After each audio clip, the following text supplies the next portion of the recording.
everybody so excited? Perfect. As you're coming in, I'll be handing out a little flyer. It has a QR code on it. It has you can take a little survey. If you are on this side of the room, everybody look at me and make eye contact for a second. If you're on this side of the room, you get to deal with satellite imagery. If you're on this side of the room, you get to do hillshade imagery. That'll make more sense in the QR code. Cool. Historic mine dumps. Awesome, we're going to get started. Thank you so much for being here. We're so glad you're here. We've already heard some great things. I know you're going to enjoy this next one just as much, maybe even more. We are the Historic Mine Dumps, but let's meet the team. We're Team Maps. That's right. Oh my gosh. That's right. We are actually a team that's named Maps in a geography course. That's so perfect. But let's meet those members. For the M, we have... I'm Marie Ammerman. I am the Master. For the A, we have... I'm Adam Silverfan. I am America's Next Top Model. The P... I'm Paul Strebe. I'm the mine foreman. And I'm Sam Panic. I'm the mosaicist. And I'm going to pass it off to Paul. All right, so just getting started. Our project sponsor for this project is the Idaho Geological Survey, and specifically Christopher Tate, who is, I think, in the Zoom room. And he's a mine research specialist and GIS specialist at the Idaho Geological Survey. And he came to our class with a pretty cool proposal, and that was to develop a deep learning model to predict locations of historic mine dumps using LiDAR data. And so there's kind of a lot in that, and we'll get into all of it later, but just to sort of jumpstart us, what is a mine dump? Basically, a mine dump is, in a mining operation, they pull out a bunch of stuff. Some of it is ore, some of it they don't use, and historically, they've just kind of deposited it on site, on the surface, and left it there. And so that sort of begs the question, why do we want to look for this stuff? And the answer is a lot of different reasons. First of all, environmental remediation. So there can be hazardous chemicals in these mine waste materials that can leach into groundwater and soil, and just all around not great. So if we find these dumps, we can remediate the area, restore the landscape. Beyond that, the dumps can be a public safety issue. Beyond just the chemicals leaching into groundwater, they're often associated with other mining structures like mine shafts and like dilapidated wooden structures that are dangerous. And so finding these mine dumps means we can find these other structures, possibly close them down. And third, these waste materials can be economically viable. We have better technologies now to extract materials, so if we take these waste materials and reprocess them, there's money in that. And so, yeah, benefits span a lot of different interests and industries.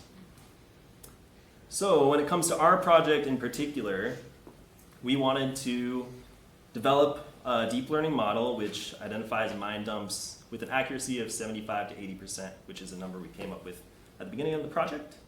And then sort of secondary to that, we were interested if we could find any mines or mine dumps that were previously undocumented. And then lastly, this is kind of a proof of concept project. So we wanted to prove whether it's feasible to use ArcGIS Pro, like integrated deep learning tools within ArcGIS Pro to find these mine dumps. And I won't dwell on this slide, but we're going to cover everything from how we found our region of study, sort of hand labeling mine dumps, making models, pull up some statistics and applications, and then wrap things up. So, to get started, we needed to find a study area.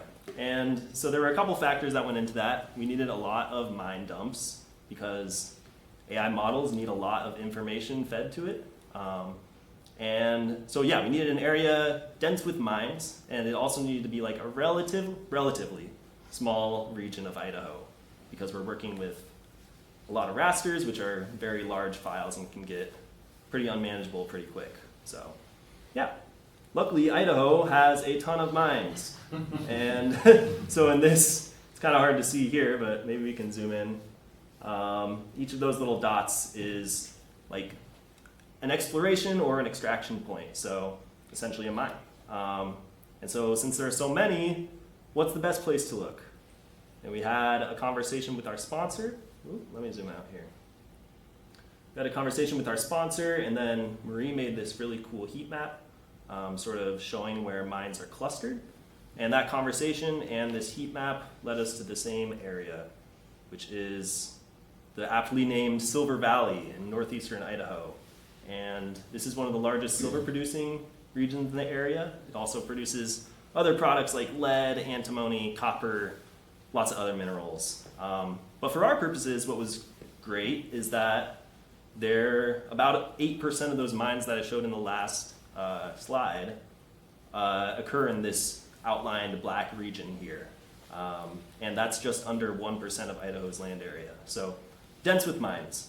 And we took this area of the Silver Valley and divided it into 4 quadrants, just to sort of split up the work between the 4 of us.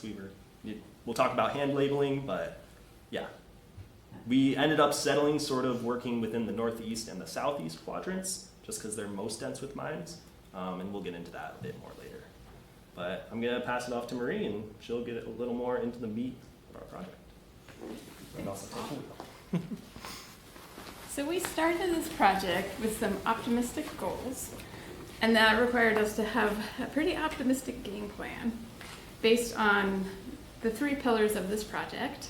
The first one is the mine dumps, second is the LiDAR data, and the last is AI. It's pretty obvious, but I think it's appropriate that this image was generated by AI, and so it's kind of funny to know that that is actually how AI envisions itself.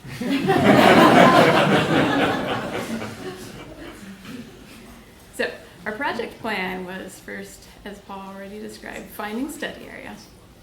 And then where I focused a lot of my energy was preparing the data that's necessary to build our model. So that includes obtaining the LiDAR data and then generating our derivative rasters, both so that we, the humans, could hand label mine dumps, and then also so that the AI could create the most accurate model to identify mine dumps.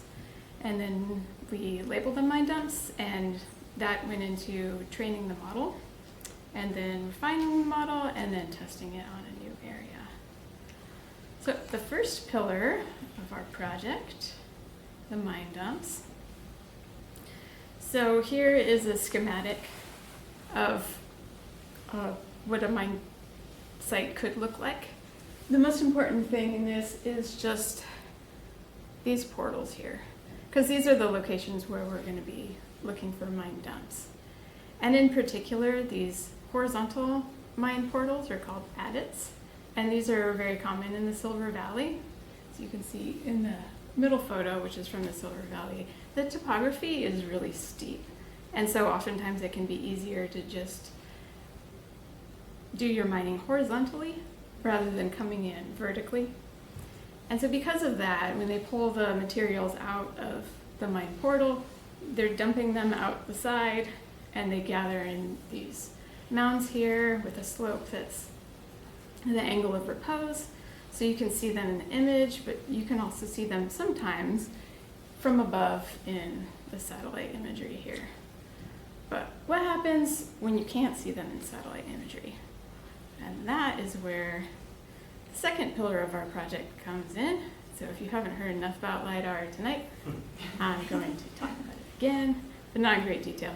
LiDAR is basically just a laser tape measure for determining the height, the elevation of surface features, and more importantly for our project, for the bare earth.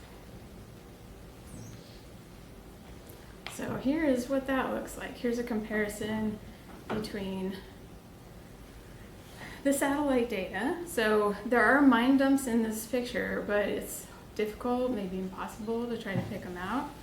But when you have the derivative rasters from your LiDAR data, like this hillshade, then these mine dumps become apparent. And this is particularly important in the Silver Valley because it is pretty well forested. And we're not going to be able to find too many mine dumps just looking at the satellite. So here is a sample region with a plethora of mine dumps. You look at the satellite image, you can actually see quite a number of them, but there are some other ones. The mine dumps are all outlined in green. There are some other ones that are not apparent or just impossible to see. So we have this digital elevation model data that we were fortunate that the Idaho LiDAR Consortium had already processed the LiDAR data into DEM data. So our mosaicist Sam downloaded all this data and stitched it together into 4 ginormous rasters for our 4 quadrants.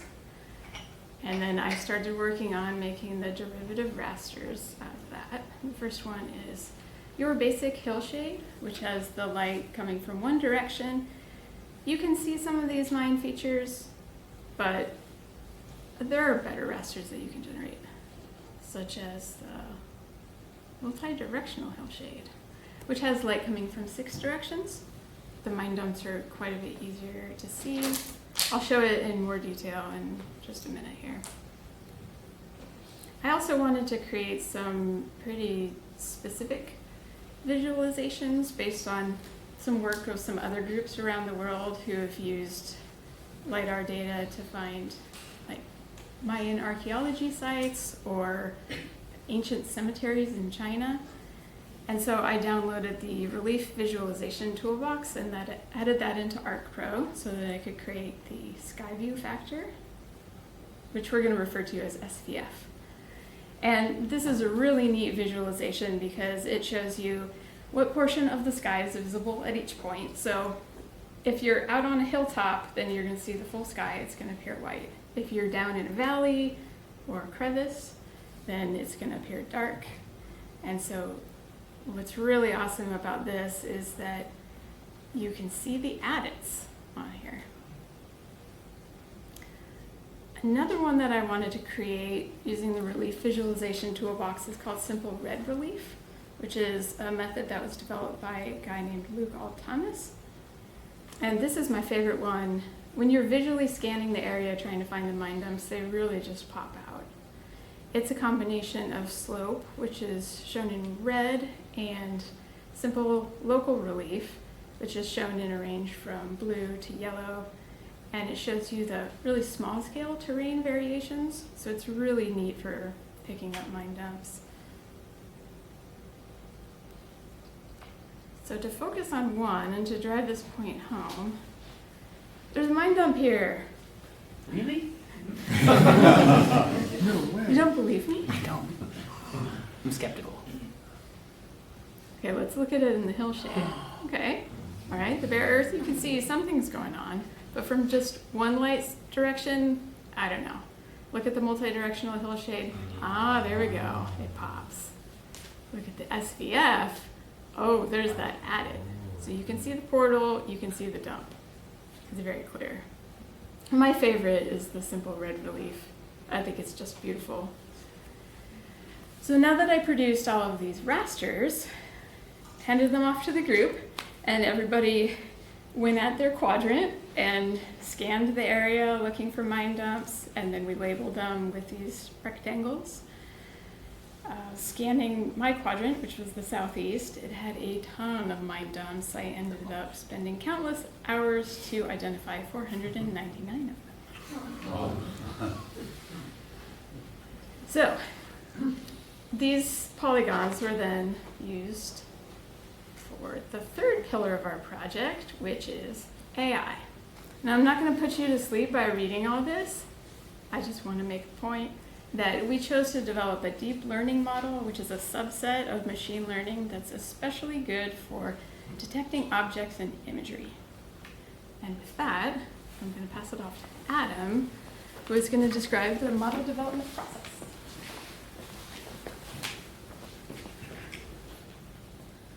So I'm going to talk a little bit about how we used AI to detect objects in our raster imagery. Object detection is a 4-step process. We did it as a cycle and repeated it multiple times. The first step is labeling. It's probably the most important step. We started with hand labeling. Marie talked about the 499 mines that she labeled in her region. We all found not quite as many in ours. It involved drawing rectangles around obvious mine dumps and imagery here. You can see in the picture there are 2 outlined, and I started a 3rd. This is important because this is going to form a training set that's going to ultimately be used as the denominator to judge the accuracy of our model. So that's an important first step. It's fed as an input into the model creation process, which is step 2. A model, in this sense, is an algorithm that could predict objects and imagery without any human intervention. And so that's ultimately what is one of our deliverables. It operates behind the scenes based on those labels that I introduced, and it's fed into step 3, which is the object detection step. This could take anywhere from 2 hours to 24 hours, depending on the size of the model and the size of the image that you're trying to analyze. If we struck gold, this is where we learn it, right? So in that image in the middle, you can see that the rounded outlines in red are some of what the model has detected in this particular run. And the last step is evaluation. This is another one of the manual steps where we need to go through all the predictions that were spit out by the model and determine whether or not they were a mine or not a mine. And this will inform some of the metrics that we use for judging whether our model is successful and what we might want to refine for the next iteration of the model. Fortunately, we can use those to kind of reinforce our labels from the first step and create a new training set based on a more full data set that could be fed into the next iteration of the model. So we did this iteration multiple times. I'm going to talk about the 3 most critical ones that we did and go into some of the numbers for them as well. So as Marie and Paul alluded to, we focused primarily on the northeast and southeast quadrants of our region because those were the ones that were most rich in mines and provided the best results. I'm going to introduce a term here called the ground truth. For those of you who aren't familiar, that's the information that we know to be true. So I'm going to use that a couple of times going forward. It's not the same thing as the training set, but sometimes it could be. So the training set could be a small portion of the ground truth, or it could be the full ground truth model, and we experimented a bit to see which one would yield better results. We were a little surprised by the outcome of that.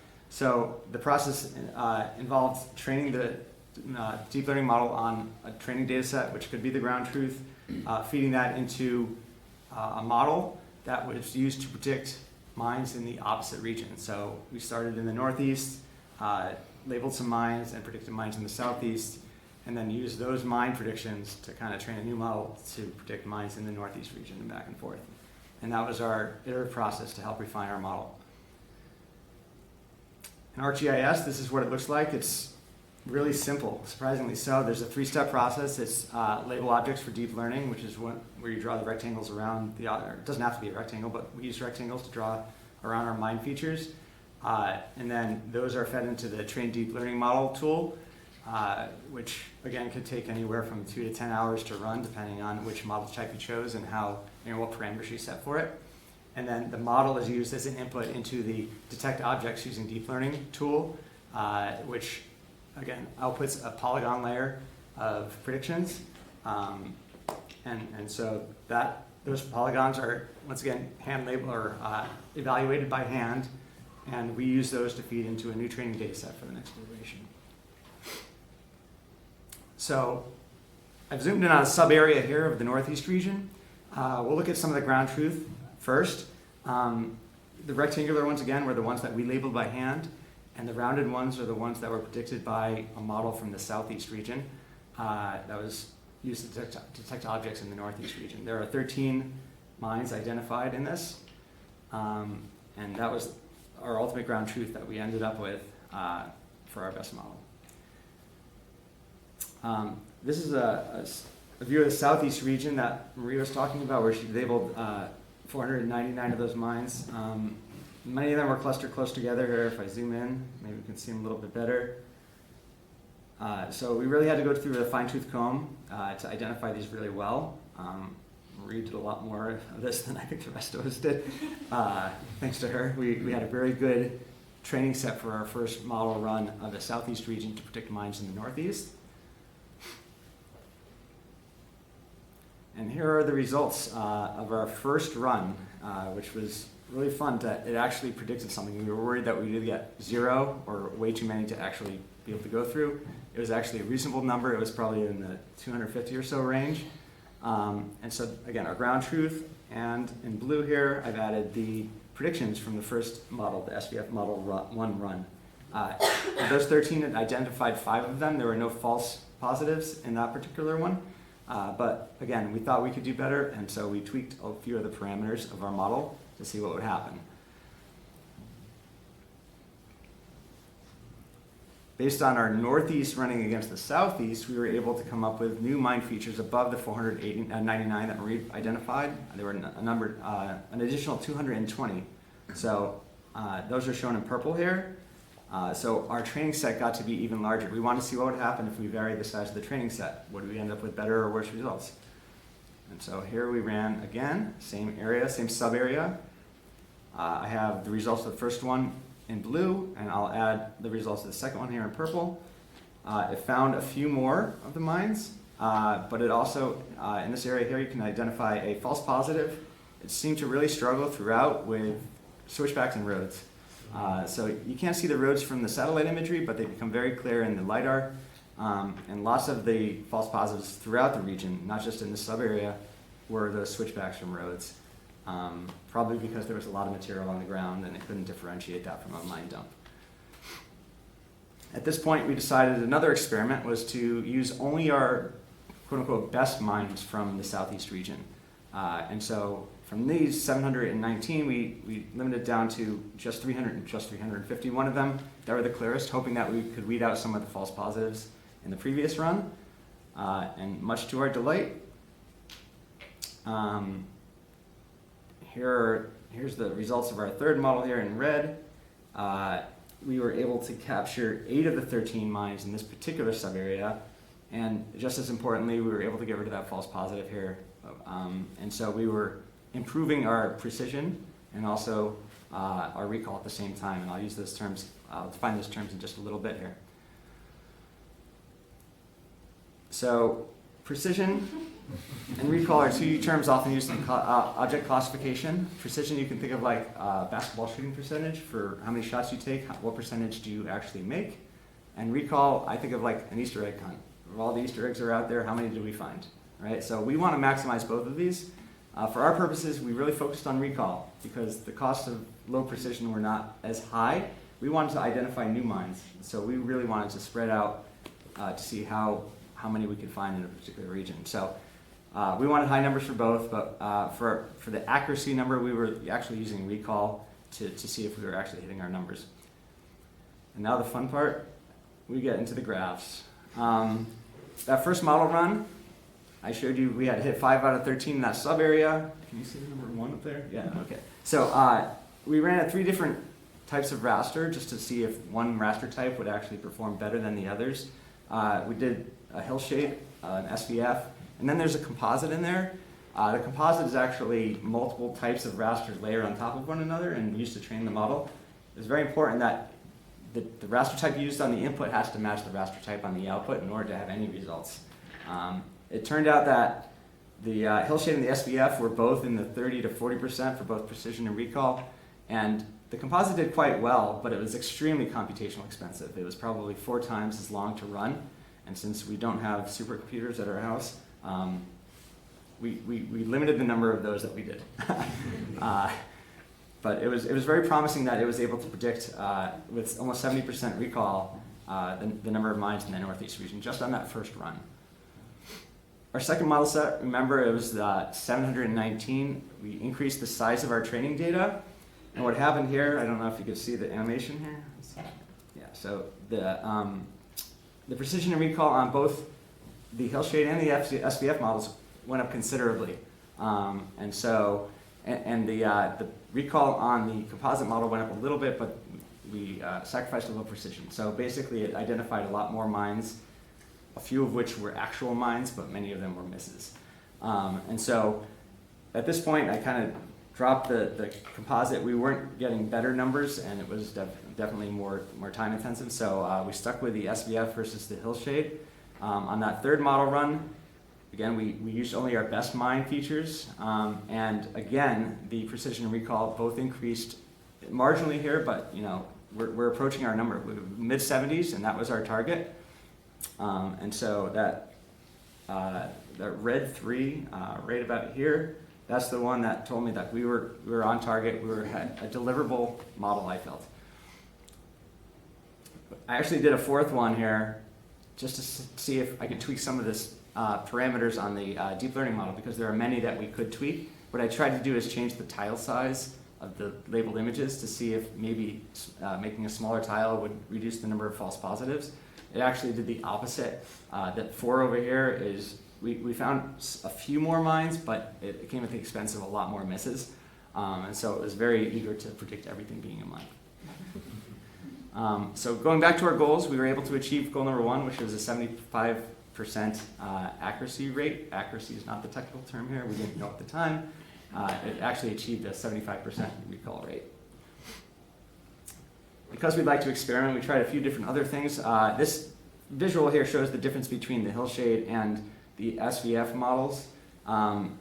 They both identified a lot of the same mines and some different mines. There were just more false positives with the Hillshade, and so SVF is probably our preferred direction going forward.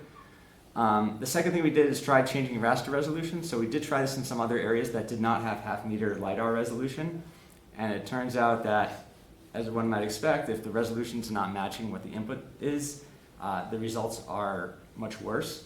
And so what we did is resampled the lower resolution model into a higher resolution model, and the results picked back up. And so what we learned here is that the resolution does matter, and try to keep that consistent. At this point, I'll be handing it over to Sam, and he'll be talking about some other regions that we did. Awesome. Thank you so much, Adam. So what else can we do? How else can we test this cool thing that we built? So using that awesome model that Adam was talking about, that third model that was an SVF, we applied it to a couple of new novel areas that hadn't been trained on. And so we used that awesome, again, so many awesome things, right? Another good use of this heat map that Marie made, and we highlighted this small area down here, which happens to be near Boise, which again has a bunch of mines. So again, a small location that has a lot of mines. And these are again the IGS and the USGS known mines. And this is a great way for us to test on, can we find the mines that we know are there, and then also if there are things that it doesn't catch. And lo and behold, we found some stuff. So in this case, green is really good. Green is, we found something, we predicted something, and we found something, and we checked to make sure. The red one is, it found something and nothing was there. The yellow is, I don't know. And blue is the other part of it, where it's a false negative. So Marie actually went through this entire area and found all the mines, and those blue ones are the ones that it missed. One of the other things to know about this area in particular, Boise has a lot flatter topography than our Silver Valley. So it has different kinds of mines and different mine features. So this is actually, it's very impressive that it was to find this level of precision, because, and I'm saying precision in particular, because it wasn't trained on these kind of mine features. So it found these novel things that were similar enough that it was able to find these in a new location. So we tested that again in another location in Montana. Wait, I thought this was about Idaho. But we chose another location that was more similar to the topography that was the Silver Valley. And again, we had all of these mines, which again, you can have the whole mines of all of the United States is up online, which is very, very cool, but there's a lot of them. And again, it shows how its ability to be on a novel location and to find new mine locations. So all the green is those new found mines that we could identify and say they were close to a known mine site and say yes, and we went through and said they look like mines, they're close to mines, absolutely. The red ones are the false positives, so it's like, we think this is a thing, but mostly it was just like, that's a weird looking rock. So one of the other things we wanted to know is, did we actually find any unidentified mine dumps? So I was talking about using those mines, and so what we did, these are the known mines that were on everybody's radar. The IGS and the USGS know that all of these points. So we're like, they have a accuracy of about a quarter mile. So we're like, tell you what, we will actually put a full kilometer buffer around every single one of these, so we can make sure that the ones that we find outside of that, no one knows about, or at least doesn't have a good record of it. And lo and behold, we found 27 of these mines that are unidentified. Exactly, cheer, woo! It's a very cool thing. So most of them are more exploratory, so they're not necessarily connected to a larger mine like collection, but it's definitely a piece that, again, could have remediation. There are purposes, like Paul was talking about, that these exploratory mines have a purpose and value. And so we found 27 of them. We also tried it in Montana to see, like, in a fully novel location where it hadn't been trained. We were able to find, well, 7. Woo! Of the 200 it found. But that really helped us tick off the second goal of, like, can we identify mines that had previously been undiscovered or undocumented?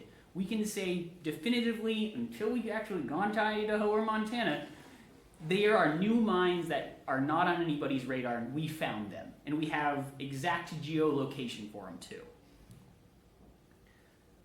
For our project closeout, so what we're sending our sponsor mostly is going to be digital items. It's going to be all of the rasters that we've already built, the prediction layers that we have, specifically the models, but mostly that last model so we can show off. Yeah, but the bigger and the larger part of this is the process.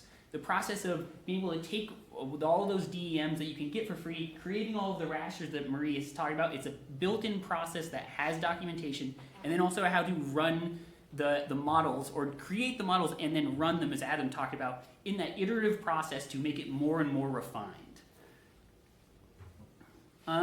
With that, I would love for us to talk about our lessons learned team. What are some of the things we learned during this fun process? I learned that the USGS is working on having high-resolution DEM data for as much of the country as they possibly can. And you can go ahead and download as much of this as you want onto your computer, and it is super fun to make all kinds of surface visualizations with it, custom stuff, blend different layers together, Dan Co style. You all can have as much fun as I did. I think something else we learned was that computing power is huge in running these deep learning models. Shout out to Adam's son for letting us use his gaming PC. Because that's the only computer that could run these models in any reasonable amount of time. So, yeah. I'm pretty AI skeptic. This was the first time I ever used like the deep research functions of any of like of ChatGPT and Claude with the guide of Enzo, who kind of helped us guide that choice, and it really helped like start my like learning process. And so like using it as a tool of learning and like a jump off point was a really good. It was a learning process about how to learn better, which was very cool for me. And I learned that the learning curve in ArcGIS Pro is actually pretty small. We all went into this project not really knowing anything about mining or AI or how to use image recognition or anything like that. And we were able to get up to speed really quickly. Again, computing power was our big limiter. We couldn't really spread the work around too well.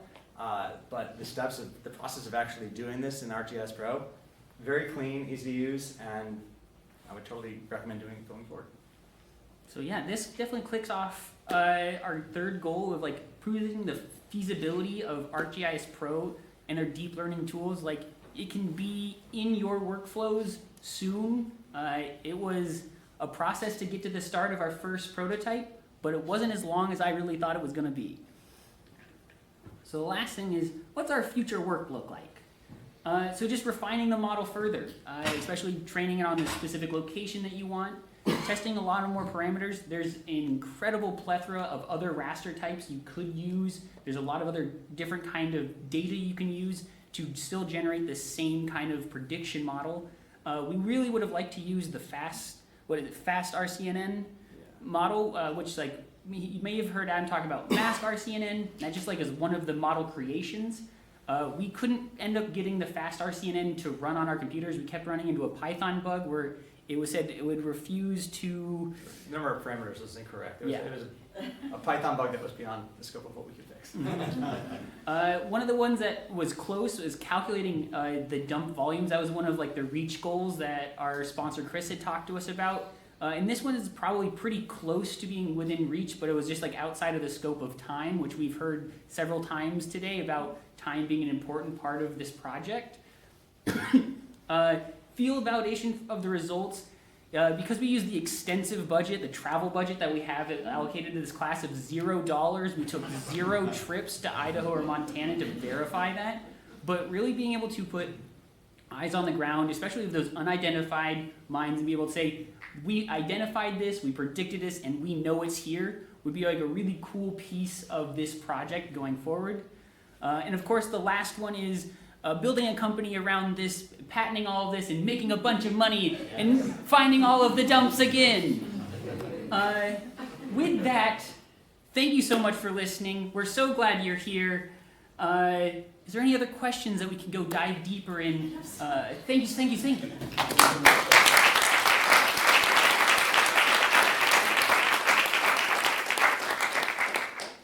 So your ArcPro deep learning tool, it allows for positive identification reinforcement.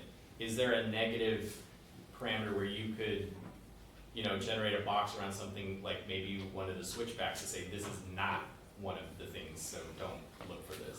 I did not see that in its setting. It might be one of the, you expand the options and there are probably 20 out there, and I didn't see anyone that called my name. I was looking for that too. Yeah. There's different things that you could train on. You can use a pre-trained model. You can, you can set the image tiles and such. But I didn't see anything where I could tell it nodded. Gotcha. Right? And Maria and I, we had talked about like training it that way, and we couldn't find anything. How long did it take you to get your first model up and running? So that was in the second quarter. I think we were 3 weeks in, because like you did your first like prototype one with 20 mines, right? It was shortly before our first presentation. We got something, and that was like a big breakthrough that it was actually possible to do this. And from that point onward, it was all about refining the models.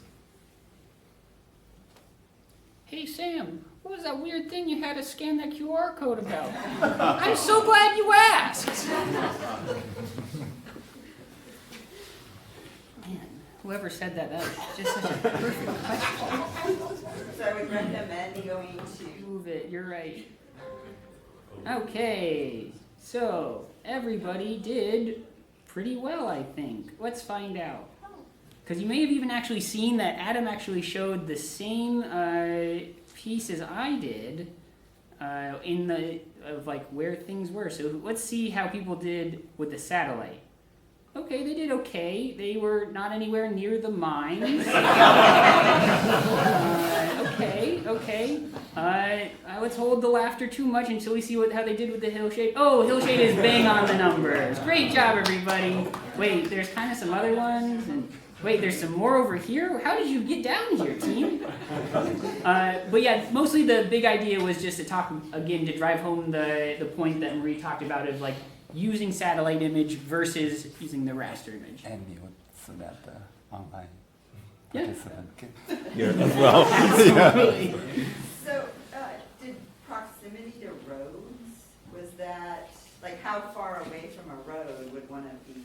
They could be really far. They could be really far. Because again, this is a lot of like, the reason why it's historic mine dumps is the USGS's like record of all of the mines comes from like combing through like this entire encyclopedia of old mine like claims. And so like a lot of them predate any kind of road that would be there. So like we're talking from the early 1800s before a lot of those Forest Service roads are even built. The larger dumps usually did have a row next to them, but there were a lot of exploratory things like scrapes. They take a bulldozer and just scrape the ground and test it. A lot of that stuff is Out in the nowhere. So if it's based off of existing claims that they were able to find for that land, does that mean there's a possibility that a pretty large chunk of the ones that you're finding are also like maybe ones that were done without proper claim to the land? I make In no that claims scenario? to that. Well, for sure. But I mean, it's interesting, right? Like Mhm. if they're not recorded within any type of book, but you found They exist for sure. I think probably there's another also argument of loss of documentation as well. Sure. Because Yeah, again, of course. 200 So, years. Pretty old, yeah. Cool. Any other questions before? Oh. You guys mentioned when you made the tiles smaller, it reduced the model's accuracy. Did you try making them bigger, or was that like too much? Weird? There were so many parameters I could Yeah. tweak, I had to stop it at some That's point fair, and yeah. just start doing our analysis. We've got a question in the chat as well. Oh. Okay. Do you think that this could be applied to identifying historic landslides? Shout out Christopher, our sponsor. Christopher, our sponsor. Definitely, this makes me think of Dan Coe's stuff where he showed like the landslides in Washington. I would assume so, as long as you're finding good quality like landslide, like previous documentation of it, and using that as the training set would still make I would say a reasonable prediction model. Cool. Seeing no more questions, thank you so much.